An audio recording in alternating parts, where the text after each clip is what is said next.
Hello guys, welcome to the Simply Learn tutorial series. In the last session, we had discussion on how to install SQL Server, how to which steps we need to take care of while installing. Now, in this session, we will actually start to work with the SQL Server, right? Once you are ready, then you need to go to the your search window box for the Windows and just type SQL Server. Then you will see the SQL Server Management Studio with this icon, right? So from today onwards, we will going to practice on this SQL Server Management Studio. When we need to interact with the database, then we need to uh, work with this app, right? Just double click on this app. Once you double click, then this kind of window will be appear. That window is nothing but the Microsoft SQL Server Management Studio. And now the small window, prompt window, you will see here regarding to connect to the server. So in this connect to the server, we have few options.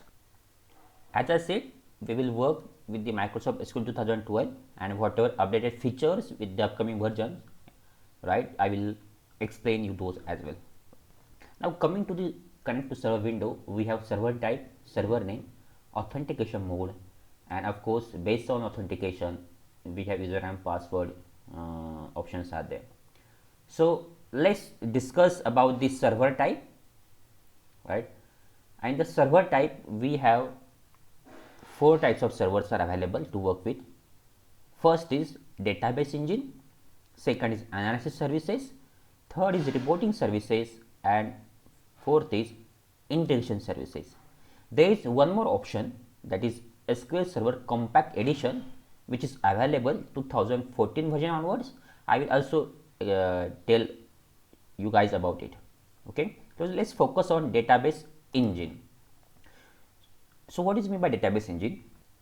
So database engine is a core service of Microsoft SQL Server, which is used to store and process and secure to the data, right?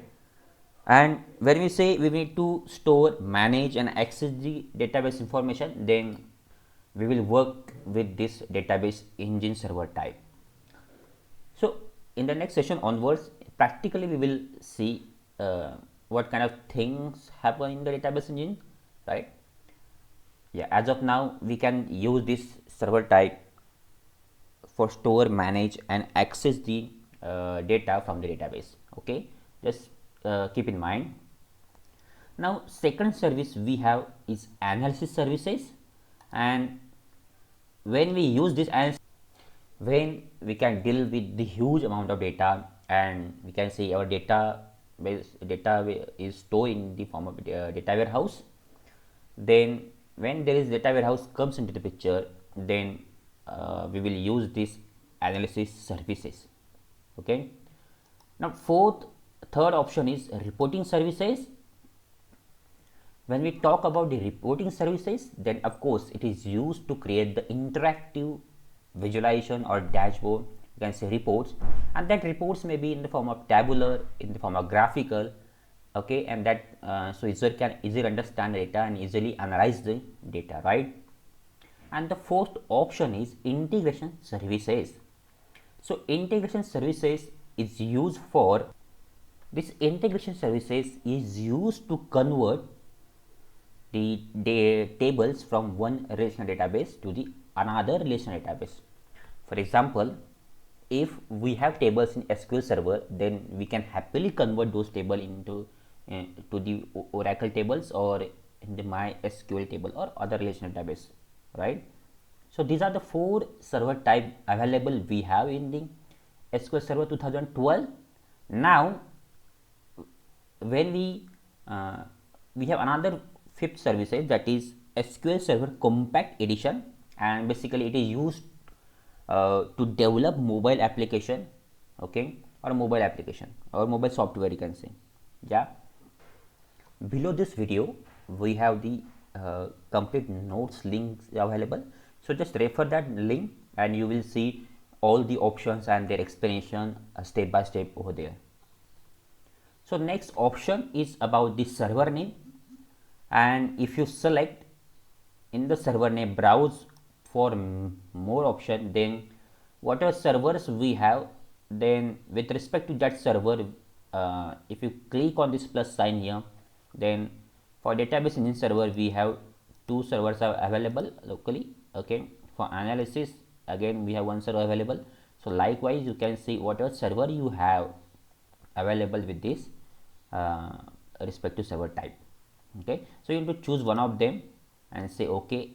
Okay, so there you can happily connect with, choose the server name here based on availability. Here we can put the address as well if we have live server. Okay, so I will explain you that as well by connecting to the live server. I have the live server and we'll connect over there with the help of that IP address name. Okay, now coming to the authentication mode. So we have two types of authentication mode. One is Windows authentication and another is SQL Server authentication mode.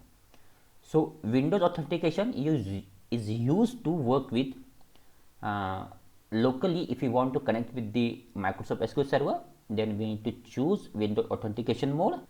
When we say Windows authentication mode, then there is no required of username and password here. If you see, these fields are disabled here, right?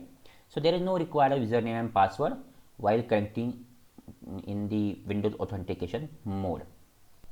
Coming to the second option, that is SQL Server authentication mode, if we select this option, then it is asking us to enter your login name and password, right? So yeah, that means when we choose option SQL Server authentication mode, then login credential are necessary or must. So throughout the entire course we will work with the Windows authentication mode, and as I said, I will explain you about the server authentication mode. We will connect with the live server as well later on. Okay, just choose as of now the option Windows authentication mode and just say connect. Okay, and once you click on connect, then it will connect to the server, and on the left hand side you will see the object explorer window. There different kinds of parameter we have with this Devendra Labs SQL server, that is local server, right? But every time when you connect with this server, that is whether locally or it is live server, then this kind of option you have there, and you will see those options in the object explorer window. Okay, so in the coming session we will discuss about the all these parameters step by step, right? Whatever object explorer window we have, what options available we have. Okay, and yeah, we will make a post-mortem on that as well. Okay guys, that's it for this session. In the next session we will discuss about the all the parameters we have in object explorer window, and please subscribe my channel. That's so in the upcoming whatever upcoming videos you are able to see on the channel. Okay, for the next video, all the session notes are available below the link right from that video, and you can click on the video, you can refer the notes for the particular chapter over there, right? Thank you for watching the guys. Have a good day.